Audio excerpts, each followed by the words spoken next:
저는 최은정입니다. 올해 54살이 되었습니다. 오늘 제가 여러분께 들려드릴 이야기는 누군가에게는 그저 한 사람의 삶에 대한 기록일 수도 있습니다. 하지만 저에게 이것은 제가 숨쉬고 살아온 모든 순간들입니다. 때로는 견딜 수 없을 만큼 고통스러웠던, 하지만 포기할 수 없었던 시간들이죠. 이 이야기를 꺼내는 것이 쉽지 않습니다. 10년이 지났지만 여전히 그날의 기억은 제 가슴 한쪽을 무겁게 짓누르고 있으니까요. 하지만 오늘만큼은 용기를 내보려 합니다. 제 이야기가 누군가에게는 위로가 될 수도 있을 거라는 작은 희망을 품고 이제 시작하겠습니다. 제 인생의 이야기를요. 1982년 겨울이었습니다. 저는 중학교 2학년이었어요. 그해 겨울은 유난히 추웠던 것으로 기억합니다. 아버지는 몇 달째 병원에 계셨어요. 처음엔 금방 나으실 거라고 생각했습니다. 아버지는 언제나 강한 분이셨으니까요. 우리 가족의 기둥이셨으니까요. 하지만 병원에 가는 횟수가 늘어날수록 아버지의 얼굴은 점점 더 깊게 파여갔습니다. 어느 날 저녁이었어요. 학교에서 돌아왔는데 집안이 이상하게 조용했습니다. 현관문을 열고 들어서는 순간 뭔가 잘못되었다는 것을 본능적으로 느꼈어요. 어머니가 거실 바닥에 주저앉아 계셨습니다. 고개를 푹 숙인 채로요. 엄마, 제가 조심스럽게 불렀을 때 어머니는 천천히 고개를 드셨어요. 어머니의 눈은 말할 수 없이 붉게 부어 있었습니다. 그리고 떨리는 목소리로 말씀하셨죠. 은정아, 아빠가 그 뒤의 말은 기억나지 않습니다. 아니, 기억하고 싶지 않은 걸지도 모르겠습니다. 다만 제 다리에 힘이 풀리며 그 자리에 주저앉았던 것만은 또렷이 기억납니다. 14살, 14살의 제게 죽음이라는 것은 너무나 낯선 개념이었습니다. 아버지가 더 이상 집에 돌아오지 않는다는 것, 아버지의 목소리를 더 이상 들을 수 없다는 것, 그게 무슨 의미인지 이해할 수가 없었어요. 장례식장은 사람들로 가득했습니다. 하지만 저는 그 누구의 위로도 들리지 않았어요. 그저 영정사진 속 아버지만 바라보고 있었습니다. 왜 가셨어요, 아빠? 왜 저희를 두고 가신 거예요? 마음속으로 수없이 물었지만 아버지는 당연히 대답해 주시지 않았습니다. 그날 밤, 장례를 치르고 집으로 돌아온 첫날 밤이었어요. 저는 잠을 이룰 수가 없었습니다. 방 안은 너무나 조용했고 그 정적이 귀를 먹먹하게 만들었어요. 그때 어머니의 방에서 희미한 소리가 들려왔습니다. 흐느끼는 소리였어요. 어머니는 소리내어 우시지 않으려고 애쓰고 계셨습니다. 아마도 저희 삼남매가 들을까봐 그러셨던 거겠죠. 이불을 뒤집어 쓰고 숨을 죽여가며 우시는 어머니. 그 소리를 들으며 저는 깨달았습니다. 아버지를 잃은 것은 저만이 아니라는 것을요. 어머니도 어린 동생들도 모두 같은 고통 속에 있다는 것을요. 그리고 이제 우리 가족에게는 기댈 곳이 없다는 것을요. 어머니는 그때 40이 채 되지 않으셨습니다. 지금 제 나이보다도 훨씬 젊으셨던 거예요. 그런 어머니가 새 아이를 홀로 키워내야 한다니 생각만 해도 가슴이 무너져 내렸습니다. 동생들은 당시 10살, 8살이었어요. 아직 너무 어렸습니다. 세상이 얼마나 냉혹한지도 모를 나이였죠. 그날 밤 저는 베개에 얼굴을 묻고 소리 없이 울었습니다. 그리고 다짐했습니다. 나는 이제 철이 들어야 한다. 강해져야 한다. 독해져야 한다. 어린 동생들을 위해서, 그리고 어머니를 위해서 나는 더 이상 어린아이로 남아있을 수 없다고. 아버지가 돌아가신 후 우리 집의 삶은 완전히 달라졌습니다. 어머니는 아침 일찍 나가서 밤늦게 돌아오셨어요. 공장에서, 식당에서, 가게에서 일할 수 있는 곳이라면 어디든 가셨습니다. 저는 학교에서 돌아오면 어린 동생들을 돌봐야 했어요. 숙제를 봐주고 밥을 차려주고 재우고 14살 소녀가 할 수 있는 최선을 다했습니다. 친구들이 방과 후에 함께 놀자고 할 때도 저는 집으로 향해야 했어요. 학원? 그런 건 꿈도 꿀 수 없었습니다. 우리 집에는 그럴 여유가 없었으니까요. 중학교를 졸업하고 고등학교에 입학했을 때 저는 이미 알고 있었습니다. 대학은 갈 수 없을 거라는 것을요. 친구들은 입시 학원 이야기를, 대학 이야기를 했지만 저는 그 이야기에 끼어들 수가 없었어요. 졸업 후에 제 미래는 이미 정해져 있었으니까요. 고등학교 3학년 겨울, 졸업식이 있던 날을 기억합니다. 친구들은 대학 입학 원서를 쓰고 있었어요. 저는 신문 9일란을 보고 있었습니다. 어디에서 사람을 뽑는지, 어떤 일을 구할 수 있는지, 졸업장을 받던 날 저는 울지 않았어요. 울 수가 없었습니다. 이제 정말로 어른이 되어야 한다는 생각밖에 들지 않았으니까요. 고등학교를 졸업하고 일주일 뒤 저는 첫 직장에 출근했습니다. 명동에 있는 작은 의류가게였어요. 아침 9시부터 밤 9시까지 하루 12시간을 일했습니다. 처음엔 모든 게 낯설었어요. 손님을 대하는 것도, 옷을 개는 것도, 계산을 하는 것도, 실수할 때마다 사장님께 혼이 났습니다. 그럴 때면 화장실에 들어가 눈물을 훔쳤어요. 하지만 오래 울 수는 없었습니다. 손님들이 기다리고 있었으니까요. 월급날이 되면 봉투를 받아들고 곧장 집으로 향했습니다. 그 돈을 어머니께 드릴 때면 어머니는 항상 이렇게 말씀하셨어요. 은정아, 고생이 많구나. 내 돈인데 내가 써야지. 하지만 저는 고개를 저었습니다. 괜찮아요, 엄마. 제가 쓸 돈은 충분해요. 거짓말이었습니다. 저는 제 자신을 위해 단 한 푼도 쓰지 않았으니까요. 점심은 가장 싼 김밥으로 때웠고 옷은 몇 년째 같은 것만 입었어요. 친구들이 가끔 연락해서 만나자고 했지만 저는 핑계를 대고 거절했습니다. 만나면 커피라도 한 잔 사 마셔야 하고 그 돈이 아까웠으니까요.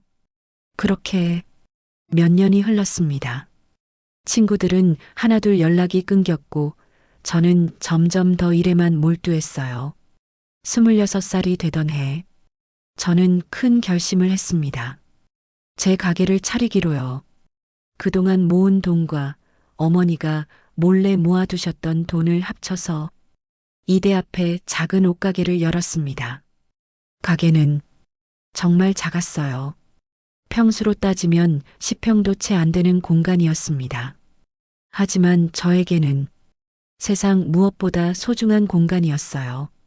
제 이름으로 된 첫 번째 가게, 제가 주인인 첫 번째 공간, 간판을 달던 날, 저는 울었습니다. 그동안 참았던 눈물이 한꺼번에 쏟아져 나왔어요.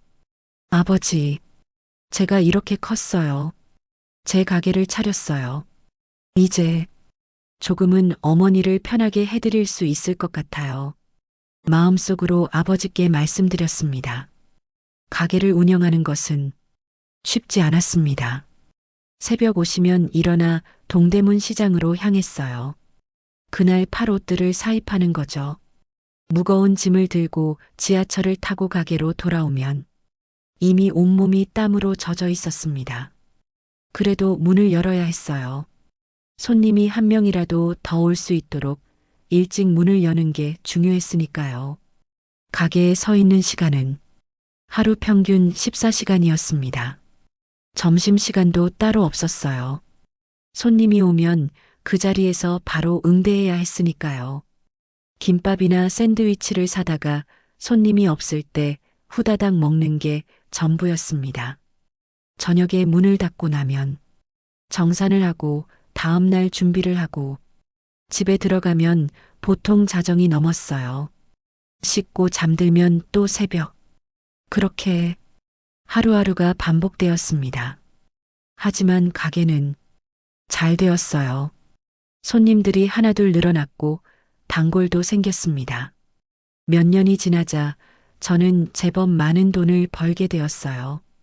그 돈으로 동생들을 대학에 보냈습니다.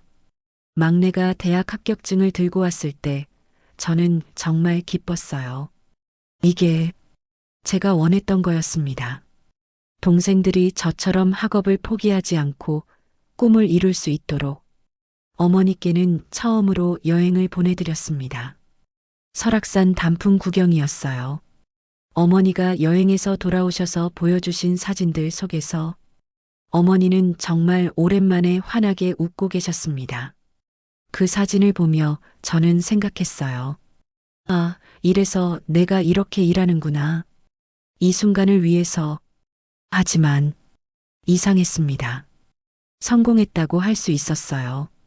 가게는 매일 손님들로 북적였고 통장 잔고는 계속 늘어갔습니다. 동생들은 대학을 졸업하고 좋은 직장에 취직했어요.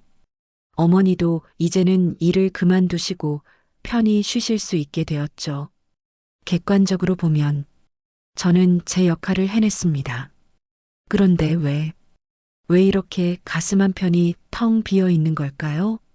저녁에 가게 문을 닫고 집으로 돌아가는 길.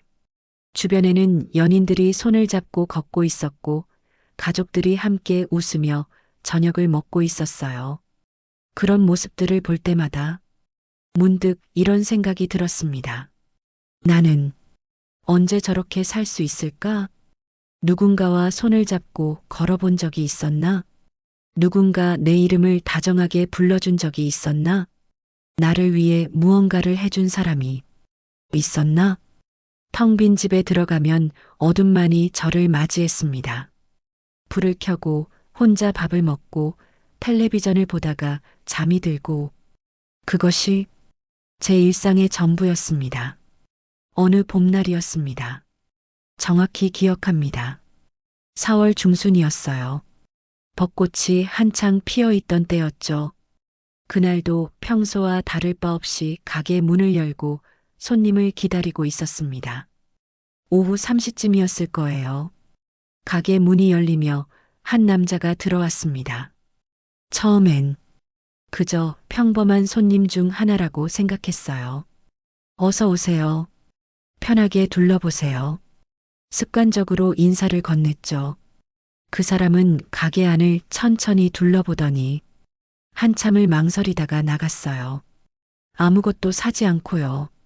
그래서 저는 그냥 구경만 하고 간 손님이려니 했습니다. 그런데 다음 날 그 사람이 다시 왔어요. 그리고 그 다음 날도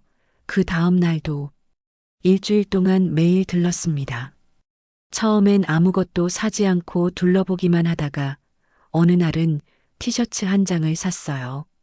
결제를 하며 그 사람이 조심스럽게 물었습니다. 사장님, 혼자 가게 하세요? 네, 혼자 해요.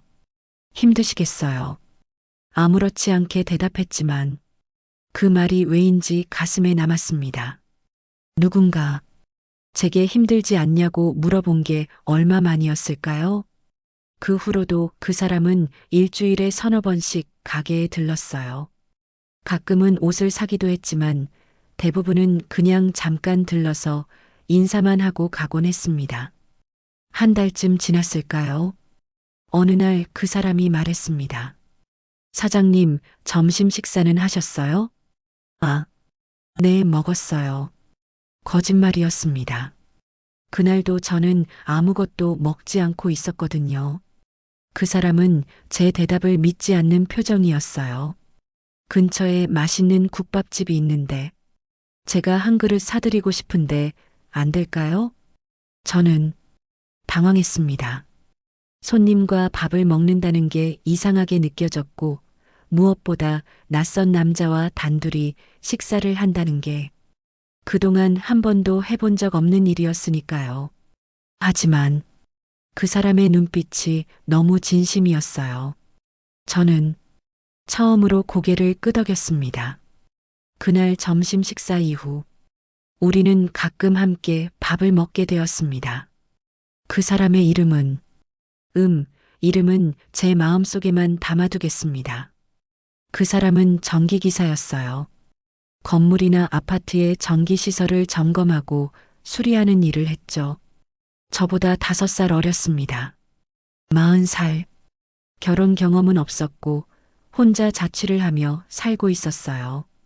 처음 만난 지 석 달쯤 지났을 때 그 사람이 말했습니다. 사장님, 아니, 은정 씨. 제가 은정 씨를 좋아하는 것 같아요. 비가 오는 저녁이었습니다. 가게 문을 닫고 나오는데 그 사람이 우산을 들고 서 있었어요. 갑작스러운 고백에 저는 아무 말도 할 수 없었습니다. 그 사람이 계속 말을 이어갔어요. 처음 가게에 들어왔을 때부터 은정 씨가 눈에 들어왔어요. 항상 혼자서 쉬지도 않고 일하시는 모습이 왜 그렇게 열심히 사시는지 궁금했어요. 그래서 자꾸 가게에 들르게 됐습니다. 점점 더 은정 씨가 궁금해지고 알고 싶어졌어요. 저는 그저 눈물이 났습니다. 왜 우는지 저도 잘 몰랐어요. 그냥 누군가 저를 본다는 것, 저를 궁금해한다는 것, 그게 이렇게 벅찬 일인 줄 몰랐습니다. 그 사람은 우산을 제 머리 위로 씌워주며 말했어요. 대답은 천천히 생각하셔도 돼요. 저는 기다릴게요. 그날 밤, 저는 잠을 이룰 수가 없었습니다. 누군가 저를 좋아한다니, 45살. 이 나이에 그런 말을 들을 줄은 꿈에도 몰랐습니다. 일주일 후, 저는 그 사람을 다시 만났습니다. 그리고 떨리는 목소리로 말했어요. 저도 당신이 좋습니다. 정확히는 당신이 저를 보는 그 시선이 좋습니다. 우리는 연애를 시작했습니다. 45, 40의 늦은 연애. 모든 게 서툴고 어색했지만 그게 또 좋았어요. 일요일이면 가게 문을 닫고 그 사람과 함께 시간을 보냈습니다. 한강을 걸었어요. 놀이공원에도 갔어요. 영화도 보고 맛있는 음식도 먹었습니다. 그 사람은 제게 옷을 사주고 싶어 했어요. 은정 씨, 이 원피스 입으면 예쁠 것 같아요. 아니에요. 저는 괜찮아요. 입어만 보세요. 제발이요. 결국 저는 원피스를 입어봤고 그 사람은 환하게 웃었습니다. 정말 예뻐요. 제가 사드릴게요. 그렇게 제 옷을 처음으로 누군가에게 선물 받았습니다. 거울 앞에 섰을 때 낯선 제 모습이 보였어요. 언제부터인가 저는 제 자신을 돌보는 것을 멈춰버렸었습니다. 그런데 그 사람이 저를 다시 보게 해줬어요. 내가 여자였다는 것을, 누군가에게 사랑받을 수 있는 사람이라는 것을. 1년이 지났습니다. 그 사람이 프로포즈를 했어요. 은정 씨, 저와 결혼해 주시겠어요? 우리 남은 인생 함께 살아요. 저는 망설였습니다. 제 나이를 생각했어요. 제 처지를 생각했어요. 하지만 그 사람은 웃으며 말했습니다. 나이가 무슨 상관이에요? 처지가 무슨 상관이에요? 중요한 건 지금 이 순간 우리가 서로를 사랑한다는 거잖아요. 그래서 저는 고개를 끄덕였습니다. 결혼식은 작게 올렸어요. 가족들과 가까운 지인들만 모여서 조촐하게요. 어머니는 제 손을 잡으며 우셨습니다. 은정아, 정말 다행이다. 내가 이렇게 행복해질 줄 알았으면 엄마가 덜 걱정했을 텐데. 신혼여행은 제주도로 정했습니다. 그 사람이 물었어요. 은정 씨, 비행기 타본 적 있어요? 저는 고개를 저었습니다. 한 번도 없었어요. 여행 자체를 가본 적이 없었죠. 김포공항. 처음 가본 공항은 너무 크고 복잡해서 어지러울 정도였어요. 출국 수속을 밟고 탑승구로 향하는 내내 가슴이 두근거렸습니다. 비행기에 올랐을 때 저는 긴장해서 손에 땀이 흥건했어요. 그 사람이 제 손을 꼭 잡아주었습니다. 무섭죠? 괜찮아요. 내가 옆에 있잖아요. 비행기가 이륙하기 시작했습니다. 엔진 소리가 커지고 기체가 흔들렸어요. 저는 무서웠습니다. 하지만 그 사람이 제 손을 더 꼭 잡아주었고 저는 눈을 감았어요. 그리고 느꼈습니다. 아, 내가 지금 날아오르고 있구나. 50년 가까이 땅만 보고 살았는데 지금 하늘로 날아오르고 있구나. 눈을 떴을 때 창밖으로 구름이 보였습니다. 너무나 아름다운 풍경이었어요. 저는 울었습니다. 그 사람이 놀라서 물었어요. 왜 울어요? 무서워요? 아니에요. 그냥 너무 예뻐서요. 이렇게 아름다운 세상이 있었다는 게 신기해서요. 제주도는 꿈 같았습니다. 푸른 바다, 맑은 하늘, 따뜻한 바람. 모든 것이 제게는 처음이었어요. 우리는 렌터카를 빌렸습니다. 그 사람이 운전을 하고 저는 조수석에 앉아 창밖을 바라봤어요. 해안도로를 달릴 때 바다가 정말 가까이 보였습니다. 차를 세우고 바닷가에 내려가 모래를 만졌어요. 처음 만져보는 바닷가 모래. 부드럽고 따뜻했습니다.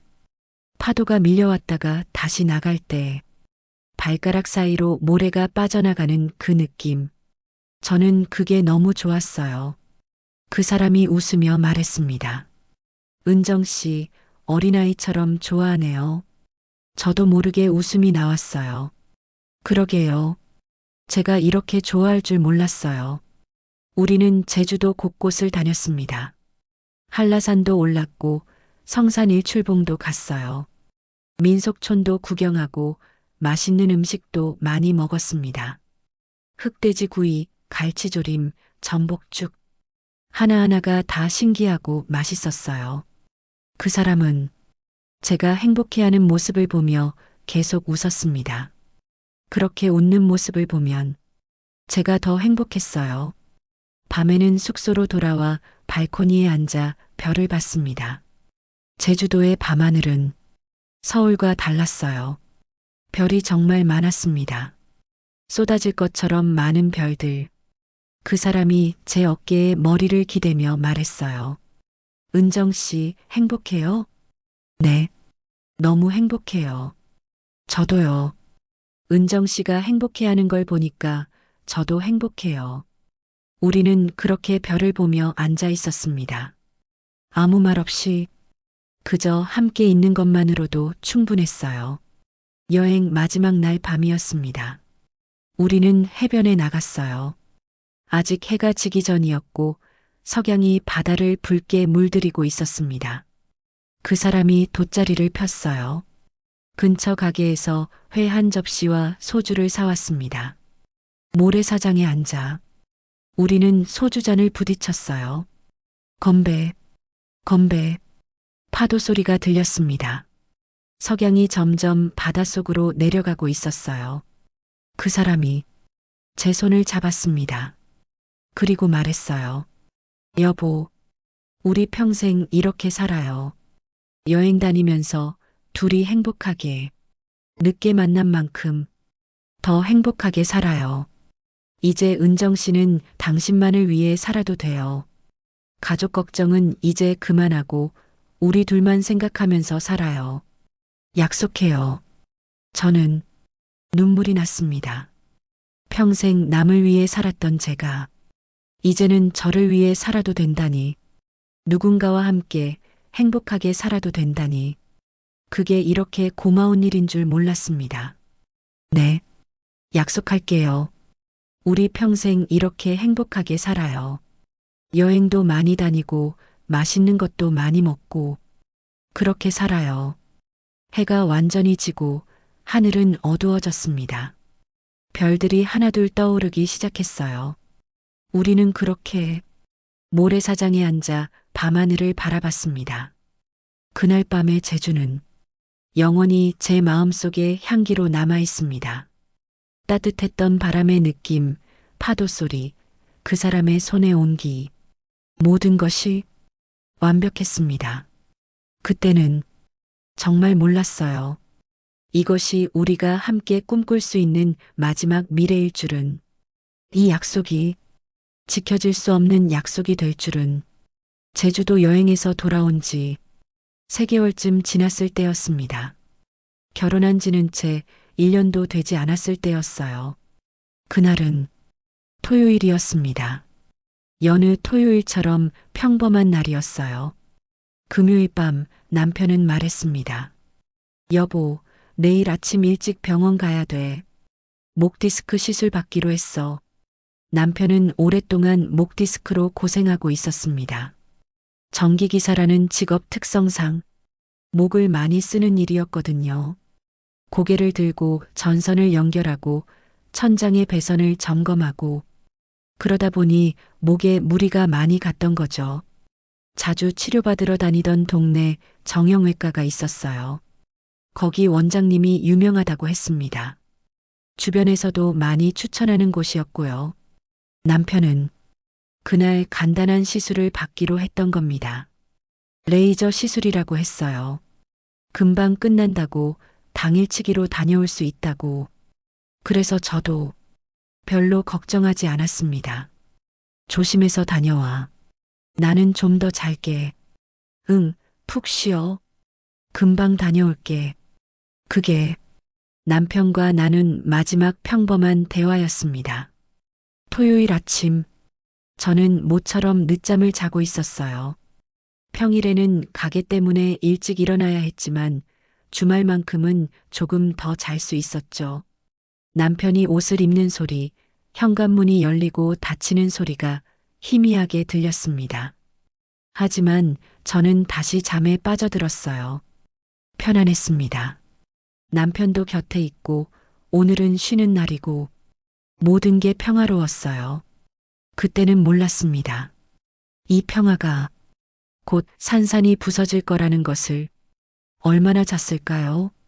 갑자기 휴대폰 벨소리가 울렸습니다. 시끄러운 벨소리에 저는 깜짝 놀라 잠에서 깼어요. 가슴이 두근거렸습니다. 왜인지 모르게 불안했어요. 심장이 너무 빠르게 뛰고 있었습니다. 휴대폰을 집어들었을 때 모르는 번호였습니다.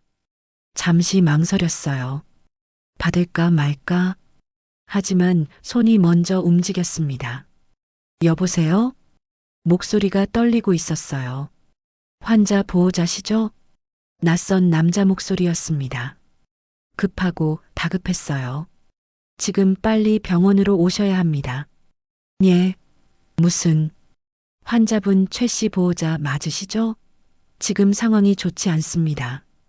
빨리 오십시오. 전화는 끊어졌습니다. 저는 그 자리에 얼어붙었어요. 상황이 좋지 않다? 무슨 말이지? 간단한 시술이라고 했잖아. 금방 끝난다고 했잖아. 머리가 하얘졌습니다. 손이 떨려서 전화기를 제대로 잡을 수가 없었어요. 다시 전화를 걸어볼까 했지만 무슨 번호로 걸어야 할지도 몰랐습니다. 그냥 빨리 가야 한다는 생각만 들었어요. 저는 침대에서 뛰어내렸습니다. 아무 옷이나 집어 입었어요. 머리를 빗지도 세수를 하지도 않았습니다. 가방도 제대로 챙기지 않았어요. 그저 현관문을 박차고 나왔습니다. 계단을 뛰어내려가며 기도했습니다. 제발, 제발 아무 일 없게 해주세요. 제발이요. 거리로 나왔을 때 택시가 보이지 않았습니다. 저는 계속 손을 흔들며 소리쳤어요. 택시, 택시. 손님들을 태운 택시들만 지나갔습니다. 몇 분이 지났을까요? 아니, 몇 초였을까요? 시간 감각이 없었어요. 마침내 빈 택시를 잡았습니다. 정형외과로 빨리 가주세요. 제발요. 기사님이 놀란 얼굴로 저를 보았습니다. 손님 괜찮으세요? 빨리요. 제발 빨리 가주세요. 택시가 출발했습니다. 차 안에서 저는 계속 손을 떨고 있었어요. 무슨 일이 생긴 걸까? 남편에게 무슨 일이 생긴 걸까? 간단한 시술이라고 했는데, 당일치기라고 했는데, 왜 병원에서 전화가 온 걸까? 왜 그렇게 다급한 목소리였을까? 창밖 풍경이 빠르게 지나갔지만, 저는 아무것도 보이지 않았습니다. 그저 남편 생각만 했어요. 제발 무사하길.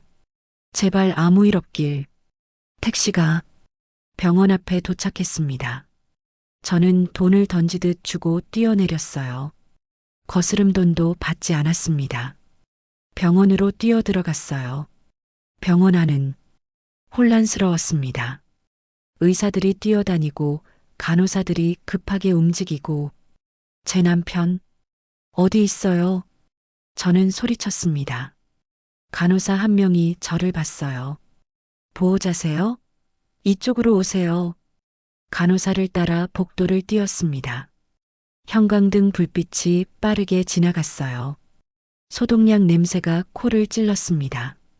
어떤 방 앞에 멈춰 섰습니다. 잠시만 기다리세요. 의사 선생님이 곧 나오실 거예요. 남편은 어디 있어요? 괜찮은 거예요? 간호사는 대답하지 않았습니다. 그저 안타까운 표정으로 저를 바라볼 뿐이었어요. 그때 문이 열렸습니다. 의사가 나왔어요. 피곤한 얼굴이었습니다. 보호자분, 의사의 입이 움직였지만 제대로 들리지 않았어요. 시술 중에 예상치 못한 응급 상황이 대학병원으로 단편적인 단어들만 귀에 들어왔습니다. 저는 그냥 고개를 끄덕이고 있었어요. 무슨 말인지 이해가 되지 않았지만 고개를 끄덕이고 있었습니다. 그리고 남편을 봤습니다. 들것에 실려 나오는 남편. 눈을 감고 있었어요.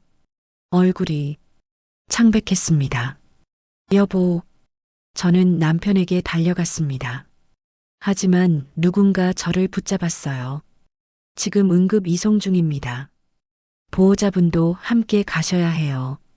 그날 병원에서 무슨 일이 있었는지 사실 지금도 10년이 지난 지금도 잘 기억나지 않습니다. 그 충격은 너무도 컸고 제가 무슨 정신으로 거기 있었는지 도무지 기억이 나질 않아요. 앰뷸런스를 탔던 것 같고 사이렌 소리가 계속 울렸던 것 같고 누군가 제게 물을 건넸던 것 같고 하지만 모든 게 흐릿합니다. 마치 안개 속을 걷는 것처럼 꿈속에 있는 것처럼 모든 게 비현실적이었어요. 대학병원에 도착했습니다. 더 많은 의사들, 더 많은 장비들. 남편은 어딘가로 실려갔어요. 저는 그저 복도에 앉아 기다렸습니다. 얼마나 기다렸을까요? 1시간? 2시간? 아니면 더? 시간이 멈춘 것 같았습니다. 의사가 나왔습니다. 저는 벌떡 일어났어요. 제 남편은 괜찮은 거예요? 의사는 잠시 침묵했습니다. 그 침묵이 너무 길게 느껴졌어요. 다행히 생명에는 지장이 없습니다. 저는 안도의 한숨을 쉬었습니다. 살았구나. 남편이 살았구나. 하지만 의사는 말을 이었습니다.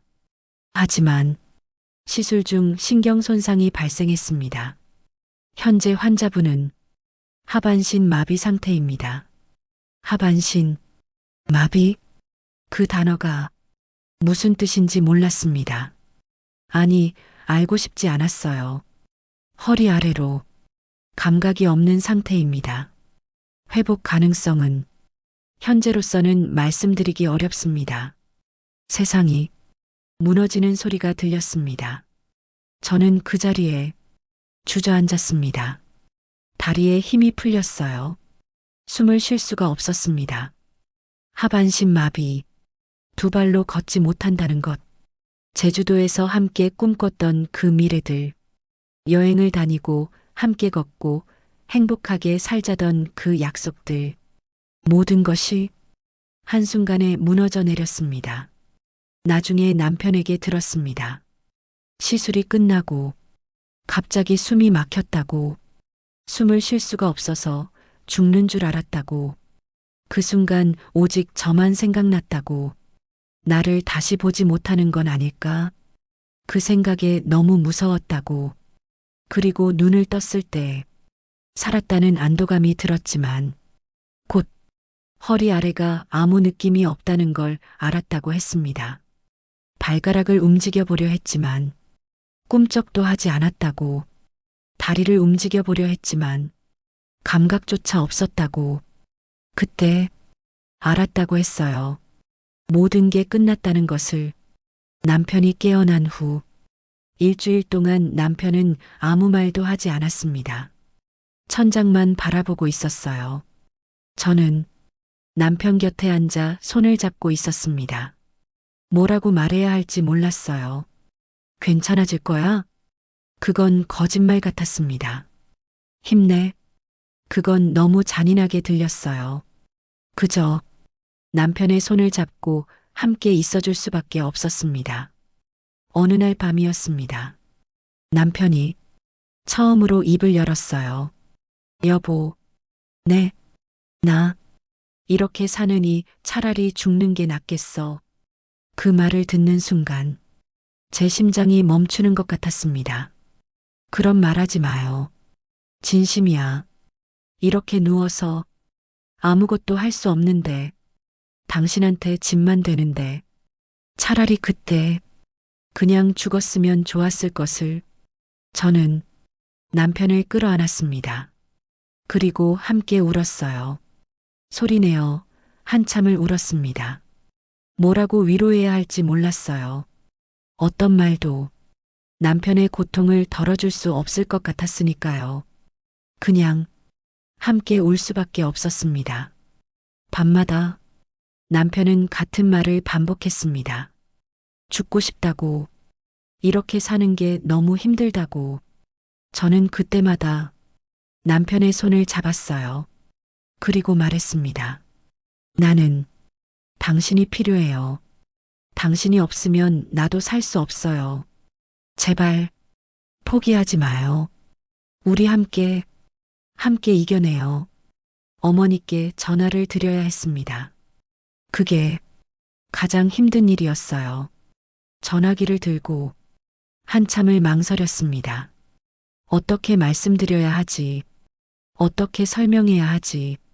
떨리는 손으로 전화를 걸었어요. 엄마, 어머니는 제 목소리만 듣고도 아셨던 것 같습니다. 은정아, 무슨 일이니? 엄마, 남편이.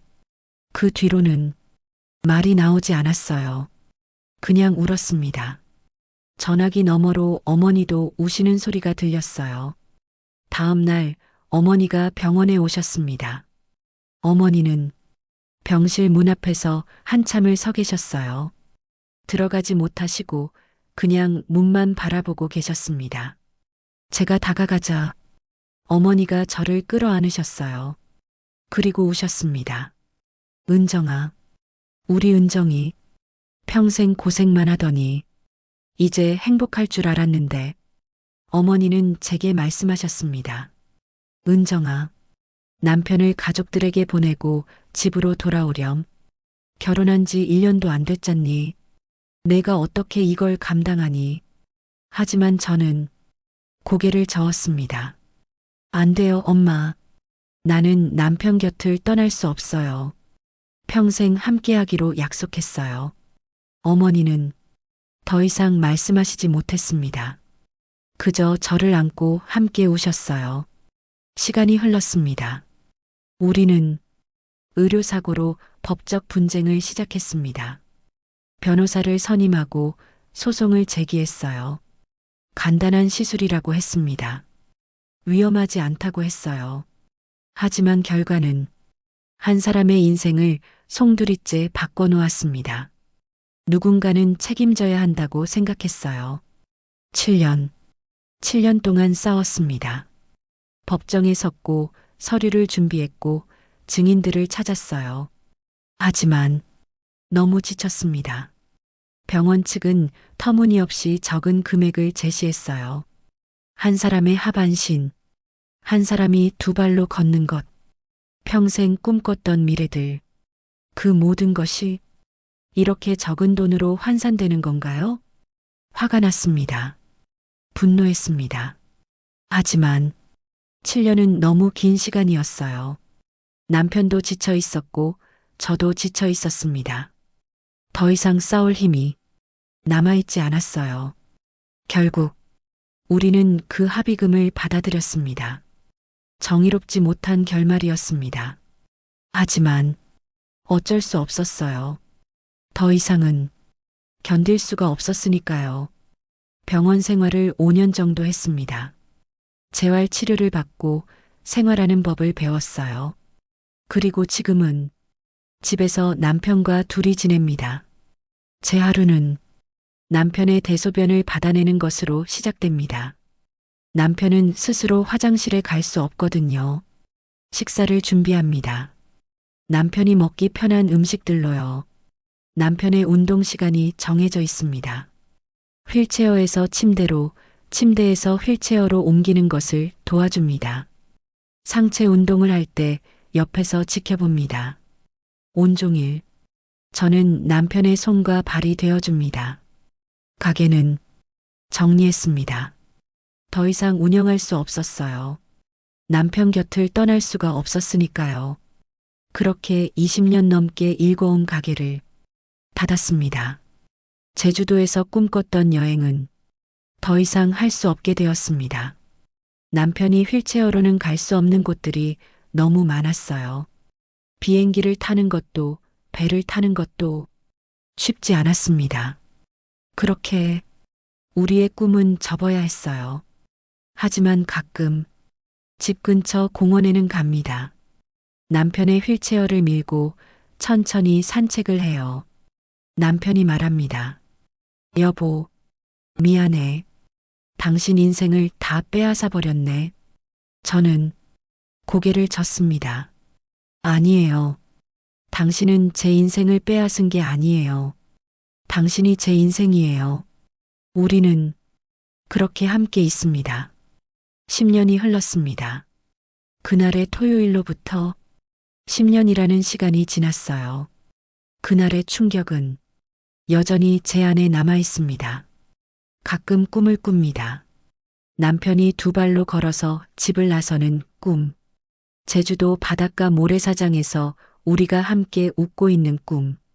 손을 잡고 여행을 다니는 꿈. 그리고 잠에서 깨면 현실이 다시 시작됩니다. 하지만 저는 후회하지 않습니다. 남편을 만난 것도, 결혼한 것도, 그 사람 곁에 남기로 한 것도 후회하지 않아요. 사랑한다는 것은 이런 게 아닐까요?